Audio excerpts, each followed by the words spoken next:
This episode of the All About Nothing podcast is brought to you by Everplay Sports and Social. Look, for 10 years, I have absolutely enjoyed the time that I have spent every week playing in leagues that have been brought to us by Everplay Sports and Social, whether it's kickball, softball, bowling. Everything they do is just fantastic, and the way that they do it is just absolutely great. So I need you to know, right now they are signing up for their late fall leagues. Monday indoor volleyball over at Tri-City Leisure Center in West Columbia. That's going to be 5 weeks. You got Tuesday sand volleyball at Pollywogs. It's another 5-week session. Wednesday flag football, 7 weeks at B Avenue. Leagues are signing up right now through October 8th. That is the deadline. So make sure you go to everplaysocial.com, because if you don't, you'll miss out. Go do it now. You will have a great time. You get to be with friends, you get to meet new people, and you get to participate in sports that we did as kids. So go do it, everplaysocial.com. Proud to be a sponsor of the All About Nothing podcast. All right, good morning, everybody. This is the All About Nothing podcast, kind of daily show. I am barrettgruber, host of the All About Nothing podcast with Zach King. Normally, I would be joined by Mr. Bill Kimler, who is traveling today. He, of course, is the host of Black, White, and Blue in the South, and he does that along Dr. Jameel Brooks, who is his co-host. That he, like I said, he's not here today, and he's not here today because he is traveling. But we are going to do a special live Friday episode tomorrow. Because he will be in a place that he has the ability to join me. So we're going to do that. All right. Going to get started this morning.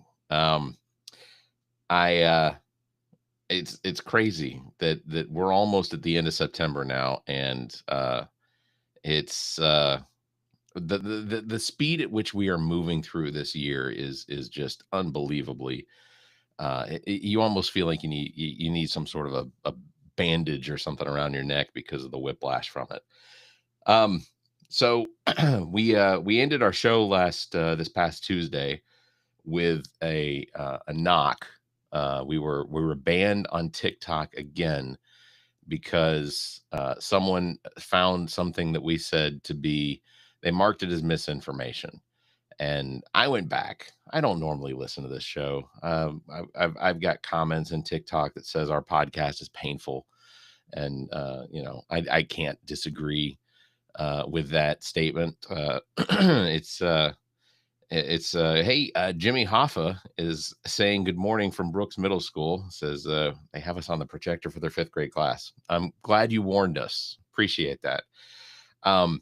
Anyhow, I don't know exactly whether or not we said something that was misinformation. I didn't hear it. Everything that was said was something that was either speculation or based at least on some sort of information that's available. But anyway, it only took about 2.5 minutes and for our appeal to be verified by TikTok, and then we were reinstated. I feel like the game now is just to see how often we get, how often we get banned or at least community guidelines or whatever, and then within minutes are back available. I'm not saying that's a challenge. I'm not challenging anyone to see how often we can do it, because I still have to go through the process of the appeal and the things like that. And while it's not terrible, it's not super, it's not productive, I guess, is what I'm trying to say. But it is a little bit of an annoyance. And I was discussing it with some other podcast hosts, and they've gone through the same thing. They've had the same thing sort of happen to them. So one of the things that we think that TikTok should institute is that if you reach a certain number of thresholds where your ban has been appealed successfully by the person you're banning, that maybe you should have to go through some sort of a ban. I'm not here to squelch anyone's free speech. I'm not here to try and if you disagree, you disagree. That's perfectly fine. It doesn't bother me. But to have a reaction like that, just sort of, if we say something that you don't agree with, look it up. Do some research and see if you're right or if I'm right. And then, we can have a civil conversation about it. But just trying to cancel somebody, you know, I remember back in the early 2000s that, well, not early 2000s, I guess it was in the 20 teens, that cancel culture was the thing that the Republicans and the GOP, Fox News was constantly running stories about how cancel culture was killing America and stuff like that. And then, you know, that's that's almost my only interaction with people is trying to cancel us. So just seems weird how those relationships have shifted. Um, being Thursday and being almost the weekend, um, we saw Jimmy Kimmel's show come back this week, which I was excited for because it helps me out. Jimmy Kimmel's show, I watch his monologue. I watch Stephen Colbert's monologue. I will watch the opening headlines on The Daily Show and Seth Meyers when I am on the rowing machine every morning. Those are what I use as the entertainment while I'm on the rowing machine. And it was good to have Jimmy Kimmel back in the lineup. Because I find Jimmy Kimmel to be funny. I like the way he presents himself. I think that his delivery is very entertaining. Um, and so and I get that there are people that are going to disagree. Uh, but I did not see anything in what his monologue from a week ago was that was enough to say that he was trying to hurt the Kirk family. It just didn't come across that way. I didn't see anything in it that made me feel like he was being directly harmful to them. So I was glad to see that ABC and the Kimmel Show were able to come together on how best to bring him back. And I thought that his opening monologue on Tuesday night was, appropriate. I don't, he teared up as a result of delivering what was very caring remarks to the Kirk family. I think that I don't think that he left out the Charlie Kirk followers. I think he acknowledged that that what happened is absolutely wrong, and I think that he did it in a respectful way. So I enjoyed it. I watched and listened to reactions from other late night hosts. I saw Howard Stern basically show his appreciation for how Jimmy handled the situation, and I think that it turned out well. I think that it was a good and entertaining show on Tuesday night. Yeah, it was Tuesday. Sorry, my days started to get to a blur by the end of the week. So so Jimmy Kimmel's back. We're still going to see the end of Stephen Colbert's show come at in May, which I don't suspect that CBS is going to retract that one. I think ultimately, I mean, you never know. It's entirely possible that they could come back. But it's not likely because they made the decision that Colbert wasn't being terminated based on any political, or that what they have stated publicly is that it wasn't pressure from the president. It wasn't pressure because of anything other than financial. That they made the claim that Colbert's show was losing tens of millions of dollars a year. And who knows, that's possible. You know, advertising isn't quite what it was. The internet, I don't have to watch commercials to watch Colbert's monologue. I don't have to watch commercials to watch, Jimmy Kimmel's monologue. I think that I would probably have to force myself to watch commercials if it was Fallon's, though. A lot of people love Fallon. I'm not going to take that away from him, but man, Fallon is not as much fun for me to watch. I will potentially watch Fallon if like everybody else is on vacation. But sometimes that's a really difficult thing. And that's just my opinion. Everyone is welcome to their opinion. Just don't start fighting each other over your opinions. That's the most absurd part. So I caught flack this week from a couple people because of the enjoyment that I got out of Donald Trump not being able to pronounce the word acetaminophen. And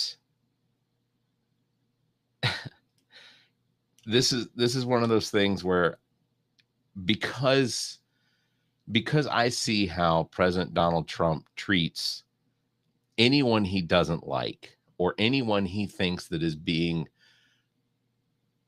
unsubjectively, I don't think that's a word, and I'm probably going to get corrected. But anyone that he sees or deems to be insulting him or hurting his feelings or whatever, he is usually pretty relentless about how he handles that. He usually goes after them on his Truth Social, which, by the way, the number of users for Truth Social now is down from when he was number of daily users. It's not a reflection of the number of registered users, but the number of daily users. So this is information that is kept by internet ISPs, internet service providers. But the True Social app itself, when he was inaugurated in January, was around 60,000 daily users. It's down. It's according to some of the information that's been made available by ISPs around the world, it's down to about 42,000 daily users. So his message on his own platform doesn't get out there really unless the news media posts it. So I would say maybe the news media shouldn't post it. If people really desperately want to see what Donald Trump has to say, they should go and join his app. That's my suggestion. So I did get a kick out of oh, somebody's asking about the Raptor. Can we all pray for a mini Raptor of 30 million? Yeah. Well, I'll if I have time, I'll talk about that here in a minute. So anyway, I got a little backlash over my enjoyment of Donald Trump not being able to pronounce the word acetaminophen. I still think it's funny. This is the president of the United States. This is someone who absolutely should read and make sure that he understands the entire briefing that he's about to give in front of the public, in front of cameras. This is not something that should just be taken lightly. And so he goes out and he mispronounces acetaminophen until you got TV's Dr. Oz behind him, and you've got asylum reject RFK on the other side, and both of them are trying to tell him how to pronounce it, but he's in his aging process, his hearing is starting to go. So he didn't hear them trying to correct him, and he didn't hear them trying to say it. But I will admit that if I didn't know the word acetaminophen, I probably would mispronounce it at first too. And in my history, I imagine I probably have. I am not admitting that to bring myself to the same level as the president. I'm simply just admitting, yeah, we do it. But I would absolutely, as a public figure, expect that if I did it, I would get made fun of. I would get picked on. And it's the expectation. The comments were, and Fauna's not wrong. Comment said the entire briefing was about acetaminophen, and he couldn't pronounce the word acetaminophen. I mean, he did not recognize that word. He knew the word. He didn't recognize the word. And I think that some of that goes back to the possibility that He doesn't read real well. Maybe he has dyslexia, which is absolutely a thing. But like comments like this, where somebody says, "So what? He couldn't pronounce it. Who cares?" If Biden couldn't pronounce it, it would be Fox News would be running a chyron across the bottom of the screen for a month, showing Joe Biden trying to mispronounce or trying to pronounce the word acetaminophen. It would be a month of coverage on something like that. So, you know, I think that it's important to enjoy some of the humor that does still come out of the White House. He made a claim during the during the acetaminophen press briefing that the Amish have zero autism, that there is not a single person in the Amish community that is that has autism, and that's a very bold claim, because historically, of course, the Amish being a group that is recognized and recognizes the benefits of 21st century medicine and technology. It's a weird claim to make. When my family had farmland up in Kentucky, and during the period of time that we had that farmland, there were several buildings built on the farm property that some of the Amish community we hired to come and build. Um, and I am not a good judge of I'm not a good judge of whether or not somebody is autistic or on the spectrum. ADHD, I can sometimes kind of pick up on it when I see it, but I'm not a medical. I have no medical background whatsoever, so I don't know that diagnosing someone with autism, or even still supposed to call it autism. I feel like autism was the name that was given to it because of its relation to the person that discovered it. That might be right, but it has something to do with 1930s Germany, and I don't. Anyway, on the spectrum, I'm just going to try and say on the spectrum, and so anyway, so we had some. There were Amish people that came and assisted in building for hire. They were paid for this, and I don't want to say that I thought I saw some people that were potentially on the spectrum. Um, but I think that there may need to be a little bit more research into this claim that there is a 0% chance of anyone who is Amish as having autism. I don't think being Amish takes. I don't think that, and I'd have to. Maybe we could interview someone who is outside of the Amish community, but having been in the Amish community at some point.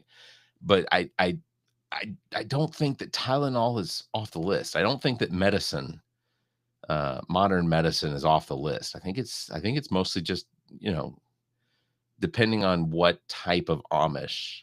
I think it's mostly just. I think it's mostly just like electricity and technology, unless it's something.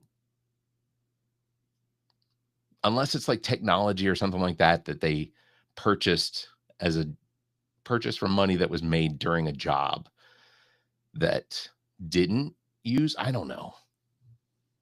I don't know.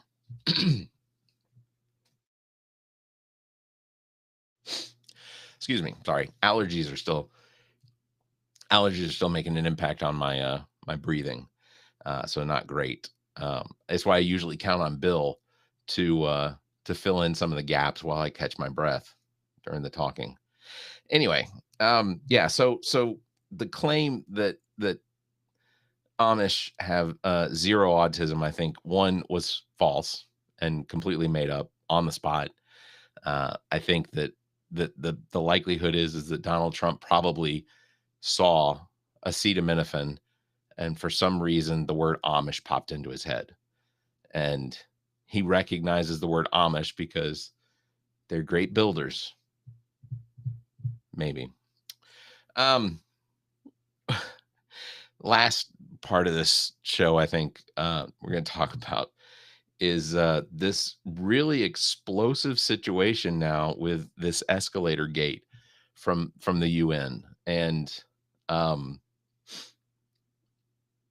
what information I can find on it is tending to lean towards the likelihood that the individual who potentially stopped the escalator the moment that Trump got onto it was someone in his photograph, his press photograph, White House staff photographers. If you're ever curious as to who his staff photographers are, you can go back and you can watch the video from Butler, Pennsylvania, where you will see what seemingly is a Secret Service agent directing the photographers around to the best part or the best scene, where they lower the flag down so that it's right behind Trump. You think it's a Secret Service agent that is directing these photographers around to make sure they get the money shot of Trump raising his fist in front of the flag with all of the Secret Service agents, around him. But there was so right now there is believed to be the likelihood that the escalator stopped because one of his staff photographers hit the emergency stop button. Now, this thing has seriously blown up for Trump. He is furious. He's asking for investigations. He wants the Justice Department to look into this to see how this could have happened. How did the deep state, Democrats get in to the UN, because historically Democrats aren't allowed at the UN? How did the deep state Democrat liberal whatever get in and uh, and and and through some sort of act of terrorism stop the escalator from running the second he put his foot on it? So, barring any possibility that the Democrats had something to do with the escalator stopping the moment he got on them, I think that maybe there are some other factors that need to be considered. So I will tell you this story, and we'll wrap it up here in just a few minutes because we only do half an hour here. I will tell you this story. This year, the 2025 Soda City Comic Con saw a very large number of people on the first initial day. So here in Columbia, South Carolina, we have what we call the Soda City Comic Con. It happens every late August, over a couple days, and when there is such a large influx of people, an escalator can only handle a certain amount of weight. Now, don't get to the punchline before I do, because I know you're already thinking it. But it can only handle a certain amount of weight, and it caused such an immense backup of people trying to go down the escalator to where the vendor's location was, that it begins to fill in some of the spaces, all the way back to the celebrity hall, where we had people like John Heater and Dennis, nope, not Dennis Quaid, Randy Quaid, Katie Sackhoff. So we had, so the crowd is backing up pretty far now. And I go to check it out because now they're in front of our booth, and we from where we're at, it's pretty good distance, but people normally flow pretty easily. And when I get over there, one of the administrators for the facility is standing there, and I said, "What's going on?" She said, "Oh, the escalator reached its weight capacity." And so they were having to stagger how many people were on the escalator at any time, which is, it's a good sign for the Comic-Con. I mean, that's a large number of people that is having an impact on the structural integrity of an escalator. I had not seen that happen before at any of the previous Comic Cons, so I think that was a good thing. So I think you already know the punchline. You know, look, I'm not saying Donald Trump is so fat that his foots on an escalator would cause it to fail. It's not what I'm saying. I'm thinking it. I'm not saying it, but look, Donald Trump is as physically fit as Donald Trump is, according to reports.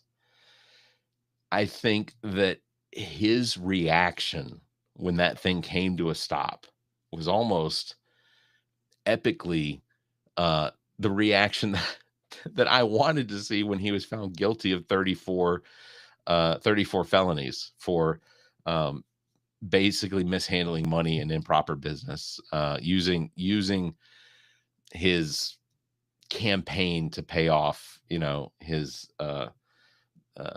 his adulterer. No, that's probably not the right word. Paying off Stormy Daniels for to keep her quiet for signing an NDA. That's when he was found guilty. I wanted that to be the reaction, but the New York court doesn't allow cameras in there, but just let me see if I can do it. It was a very funny face. And Melania she had sort of the same face. They both sort of had the same reaction. Melania's, 50 years younger than his, but but it was epically a very entertaining thing. But yeah, the the likelihood is that they're leaning towards the idea that it was one of his staff photographers that actually hit the button. And it's entirely possible, because if his staff photographers are always being led around by a director of photography, I'm sorry, Secret Service agent. I said that wrong. Director of photography is a profession that not Secret Service agents don't direct photographers into positions so they can get the right shot just after a president has had an attempt made on his life. That isn't the thing Social Security. That isn't the thing Secret Service agents do. A director of photography would be a person who would move them into position, especially at the scene of a crime, where we'll just leave it there. So, do with that what you will, because there's lots of questions. Anyway, we are going to be back tomorrow morning. We are going to do another episode of the All About Nothing podcast kind of daily show. Bill Kimmler is going to join me tomorrow morning, and we will have a good time with that. So to everybody watching, to everybody paying attention to this, thank you very much. All the comments, really appreciate it. That is going to wrap it up for today. I'm Barrett Gruber. You can follow me across all social media at Barrett Gruber, and Bill Kimmler, of course, will join me tomorrow morning. We'll do another live episode right here on all of these social media. So make sure you follow us. And till then, you all stay safe, be kind, and keep your hands to yourself.